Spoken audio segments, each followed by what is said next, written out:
Radio जागो 90.4 FM studio में आज मैं अभय शंकर गौड़ यहाँ उपस्थित इंडियन मेडिकल एसोसिएशन के हरदोई चैप्टर के अध्यक्ष डॉक्टर अजय अस्थाना और डॉक्टर C.K. गुप्ता तथा इंडियन मेडिकल एसोसिएशन के सेक्रेटरी डॉक्टर संदीप का हार्दिक स्वागत और अभिनंदन कर रहे हैं कि आज इंडियन मेडिकल एसोसिएशन साइकिल और स्वास्थ्य और कितना आवश्यक है पर्यावरण के लिए भी साइकिल चलाना, इस पर परिचर्चा में आप तीनों लोग हमारे साथ उपस्थित हैं। आप सभी का हमारे स्टूडियो में बहुत स्वागत है। आज हरदोई में लोगों को स्वस्थ रखने के लिए साइकिल कितना सहयोग कर सकती है, इसको लेकर के हरदोई के इंडियन मेडिकल एसोसिएशन के सभी डॉक्टरों ने एक मुहिम चलाई है। ये मुहिम है कि हर व्यक्ति बिना दवा पे खर्च किए स्वयं अपना स्वास्थ्य कैसे सुधारे। इसके लिए उन्होंने एक संदेश देने की कोशिश की है कि आप लोग साइकिल जरूर चलाएं। साइकिल हमारे सिर्फ शरीर को ही नहीं, हमारे मन मस्तिष्क को भी स्वस्थ रखती है और साइकिल पर्यावरण को भी प्रदूषित नहीं होने देती है। तो आइए इस नई मुहिम में हम सब आज उस बात के लिए चर्चा करें कि ये साइकिल हमारे लिए चलाना क्यों आवश्यक और इसके फायदे क्या हैं। तो हम सबसे पहले आते हैं डॉक्टर अजय अस्थाना जी के पास। आपके इंडियन मेडिकल एसोसिएशन की तरफ से सब डॉक्टर आज साइकिल चला रहे हैं, तो इसके पीछे आखिर क्या मंशा है, आप क्या लोगों को बताना चाहते हैं?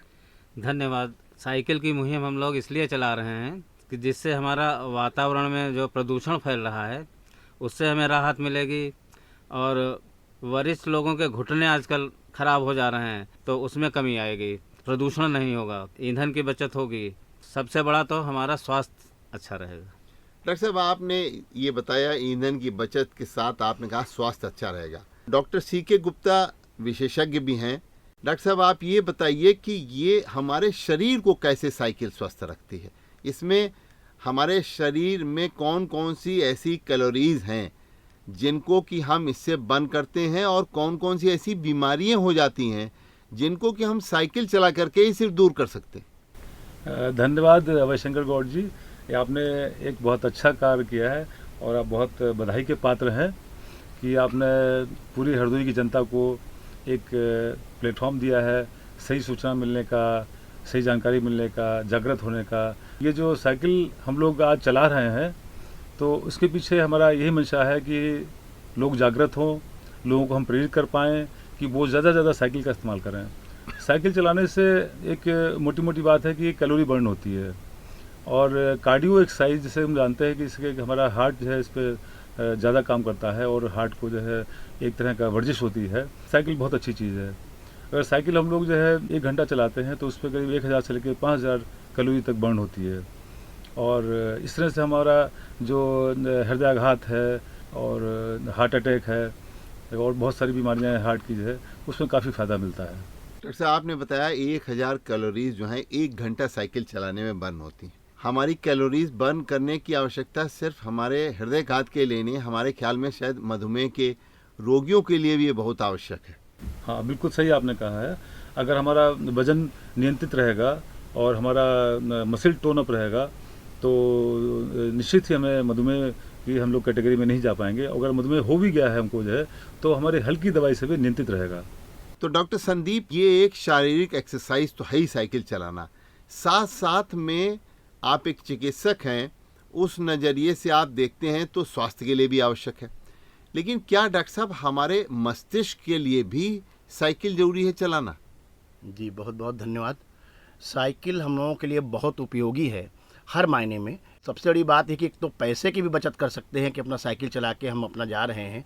दूसरा, शारीरिक व्यायाम भी हम लोगों का होता है, मस्तिष्क भी शांत रहता है। हम जब खुले वातावरण में साइकिल चलाते हैं और थोड़ा सा शारीरिक व्यायाम करते हैं तो उससे काफ़ी फ़ायदा मिलता है हम लोगों को साइकिल चलाने से।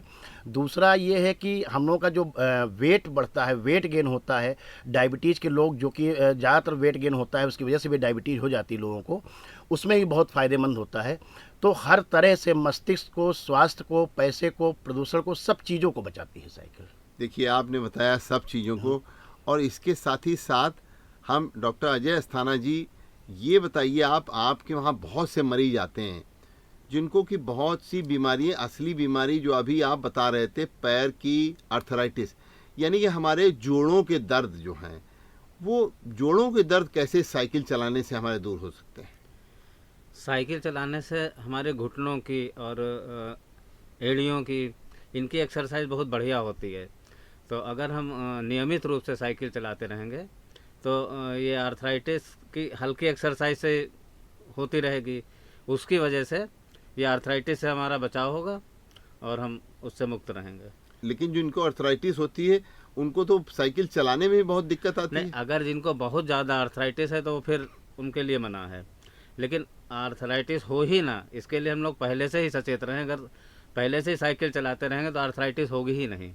देखिए, आपने सही बात बताया, क्योंकि हम ये ऐसा देखते हैं कि डॉक्टर CK गुप्ता कि अपने वहाँ कई यूरोपियन देश हैं, नीदरलैंड है, इन देशों में साइकिल ही चलाई जाती है। हम जब वहाँ गए और हमने लोगों से बात करी तो उन्होंने कहा डॉक्टर ने हमसे कह रखा है कि आप प्रतिदिन साइकिल चलाओ।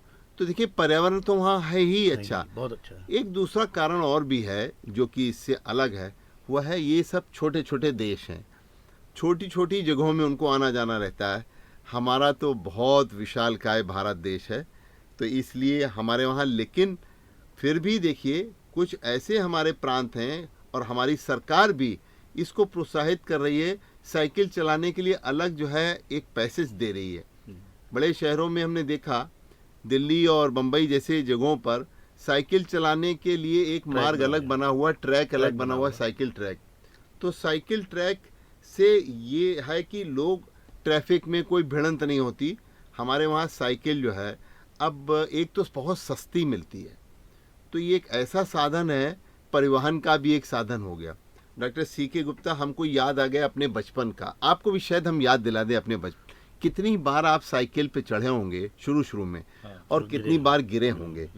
तो वो जो उस समय आपका बैलेंस था, अब आप एक मेडिकल लाइन के होने की वजह से, प्रोफेशन होने की वजह से, वो डॉक्टर के नाते बताइए, वो जो बैलेंस हम लोगों ने उस समय साधना सीखा था, आज भी उसी बैलेंस को हम साध सकते हैं। सिर्फ साइकिल से एक्सरसाइज ही नहीं शारीरिक, बल्कि हम इसको लेते हैं, ये हमारे मन मस्तिष्क की कई जो हैं नर्व्स को किस तरीके से ये मतलब एक्टिवेट करते है साइकिल, ये बताइए जरा। बिल्कुल सही कहा आपने। चूँकि साइकिल में काफ़ी बैलेंस करना पड़ता है, तो हमारे जो बैलेंसिंग ऑर्गन है, हमारे इंटरनल ईयर है और सेरेबेलम है, तो उसकी एक तरह की कसरत हो जाती है कि कैसे हम दो पहियों पर साइकिल को बैलेंस करें। तो ये हमारा शरीर जो है एक बराबर निरंतर तौर से इसको सीखता है, मेंटेन करता है। तो इससे ये भी बहुत बड़ा फ़ायदा है कि बैलेंसिंग ऑर्गन जो हमारे हैं वो ट्यून्ड रहते हैं, वो हमेशा फंक्शनिंग रहते हैं, तो हमको डिसबैलेंस होने का मौका नहीं मिलता है। यानी कि हमारा मन मस्तिष्क जो है और सुदृढ़ होता है साइकिल चलाने से। साइकिल चलाने से जो है, और भी एक्सरसाइज करने से एक मस्तिष्क में एंडोर्फिन नाम का हार्मोन निकलता है जी। तो उससे मस्तिष्क शांत होता है, चिंता मुक्त होते हैं, तनाव मुक्त होते हैं, और कई तरह की स्ट्रेस जो है हमारी रिलीफ होती है। तो ये बहुत इंपॉर्टेंट है कि हम साइकिल के अलावा जो भी एक्सरसाइज करते हैं, साइकिल भी है उसमें से, तो ये सबको करना चाहिए। यानी कि जिनको ज़्यादा तनाव रहता है, जैसे राजनीति में आने वाले लोग ना, या प्रशासन के लोग, या आप जैसे डॉक्टर लोग भी हैं, तो इनको वो तनाव मुक्ति के लिए साइकिल चलाना भी एक अच्छी एक्सरसाइज मानते हैं आप। डॉक्टर साहब, कैसे लोग इसको ज़्यादा से ज़्यादा अडॉप्ट करें, इस पे के बारे में आप क्या संदेश देना चाहते हैं? साइकिल निश्चित तौर से हम सभी जानते हैं बहुत अच्छी चीज़ है, पर्यावरण के लिए, स्वास्थ्य के लिए और परिवहन के हिसाब से। तो गवर्नमेंट का भी ये दायित्व बनता है कि साइकिलों में सब्सिडी दे, और उनके लिए जो है लोग जो साइकिल चलाना चाहते हैं उनके लिए अलग से साइकिल पाथ बनाए और उनकी सुरक्षा के लिए ध्यान दे। और हर तरह से जो है, जैसे कई बार बसों में और गाड़ियों में साइकिल रखने की व्यवस्था नहीं होती है, ऐसे कई देशों में ऐसा है कि वो अपनी बसों में एक साइकिल के लिए अलग से प्लेस होता है कि अपना साइकिल रख के वो ले जा सकते हैं, वहाँ से उतर के फिर से साइकिल चला सकते हैं। तो वैसी व्यवस्था अगर यहाँ पे गवर्नमेंट बसों में दे, तो जैसे हम यहाँ पर बस अड्डे तक साइकिल से गए, अपनी साइकिल अपने बस में चढ़ा ली, और फिर जहाँ उतरे फिर साइकिल अपनी उतार ली, फिर अपने गंतव्य पे चले गए। तो इस तरह की व्यवस्था सरकार करे तो निश्चित तौर से ज़्यादा लोग साइकिल चलाएँगे। डॉक्टर अजय अस्थाना, ये हरदोई में आप इंडियन मेडिकल एसोसिएशन के अध्यक्ष हैं, हरदोई चैप्टर के, तो आपने ये मुहिम क्यों इसको आपने ऐसे समय पे लिया, ऐसे दिन लिया, क्या आप संदेश देंगे? ये देखिए वर्ल्ड साइकिल डे होता है आज, तो उसी को हम लोगों ने अपने हरदोई में भी जागरूकता अभियान के रूप में हमने इसको चलाया यहाँ। और बड़े बड़े शहरों में हमें पता लगा, बताया लोगों ने कि जो बड़े बड़े कैंपस होते हैं उनमें साइकिलें रखी रहती हैं, और बच्चे जो है जहाँ तक उन्हें जाना है वो साइकिल से गए, वहाँ छोड़ दी उन्होंने, उसके आगे जैसे जाना है चले गए। जी। फिर कोई दूसरा आएगा उसी साइकिल से चला गया, जहाँ जाना है उसको वहाँ छोड़ दी।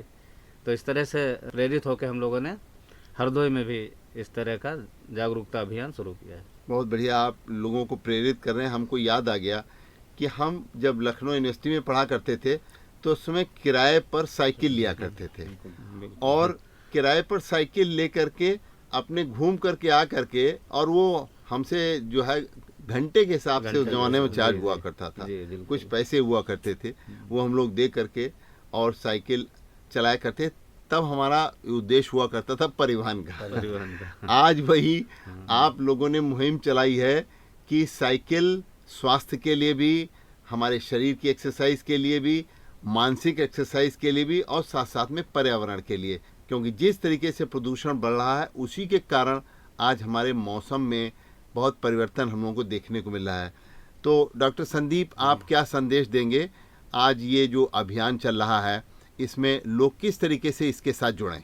ये जो वर्ल्ड साइकिल डे है, हम लोग IMA की तरफ से इसको जो मुहिम चला रहे हैं, उसमें ज़्यादा से ज़्यादा लोगों को ये प्रेरित करना चाहते हैं कि आप कार के साथ साथ जो वॉक है या साइकिल चलाना है उसको लोग सीखें, समझें इसके क्या फ़ायदे हैं। हम लोग तो अपनी क्लिनिक में भी लोगों से कहते हैं कि नहीं हम नहीं टहल सकते साहब, हमें हल्का सा दिक्कत होती है, तो कहते हैं भाई आप साइकिल चला लो, कुछ ना कुछ फिजिकल एक्टिविटी आप ज़रूर करते रहें। बुजुर्ग लोग, अभी भी बहुत से ऐसे बुजुर्ग लोग आते हैं, आज ही हमारी क्लिनिक में लोग आए तो उन्होंने कहा डॉक्टर साहब मैं 40 किलोमीटर साइकिल रोज़ चलाता हूँ, 20 किलोमीटर मैं आता हूँ स्कूल पढ़ाने और फिर 20 किलोमीटर हम लौट के जाते हैं। तो ऐसा नहीं, गांव में आज भी वो है। और जैसा कि आपने भी बताया कि यूरोप में, हम भी नॉर्वे गए थे तो वहाँ देखा था कि वहाँ मोटरसाइकिल है ही नहीं, वहाँ लोग या तो कार से चलते हैं या साइकिल से चलते हैं, या जो उनके अपने बसेज वगैरह हैं उनसे चलते हैं। तो वहाँ से भी हम लोग बड़ा प्रेरित हुए थे कि लोग कितना आराम से जा रहे हैं, छोटी जगह में अपने निकलते हुए चले जा रहे हैं, ना जाम की प्रॉब्लम है ना कोई प्रॉब्लम है। हाँ, ये जरूर है, एक बड़ी अच्छी बात डॉक्टर साहब ने भी कही, गुप्ता साहब ने, कि एक ट्रैक जरूर हम लोग का सुरक्षित होना चाहिए, क्योंकि काफ़ी बुजुर्ग लोग चलते हैं उल्टा सीधा। हम लोगों के यहाँ भी यातायात की व्यवस्थाएँ उतनी अच्छी नहीं जितनी बाहर हैं देशों में। तो थोड़ा सा संभल के हम लोग अगर साइकिल चलाएं तो स्वास्थ्य के लिए भी और लोगों को प्रेरित करने के लिए बहुत अच्छी चीज़ है। रेडियो जागो 90.4 FM आपके साथ में है। हम चाहते हैं सभी स्वस्थ हों, सभी की मानसिक स्वास्थ्य भी अच्छा हो, और साथ साथ में पर्यावरण को हम सभी बचाने की मुहिम में एक साथ जुटें। तो आप सभी लोगों का आज इस पर चर्चा में शामिल होने के लिए मैं अभय शंकर गौड़ बहुत बहुत धन्यवाद आपको देता हूं, और आप इसी तरीके जनहित के कार्यों में लगे रहें। धन्यवाद।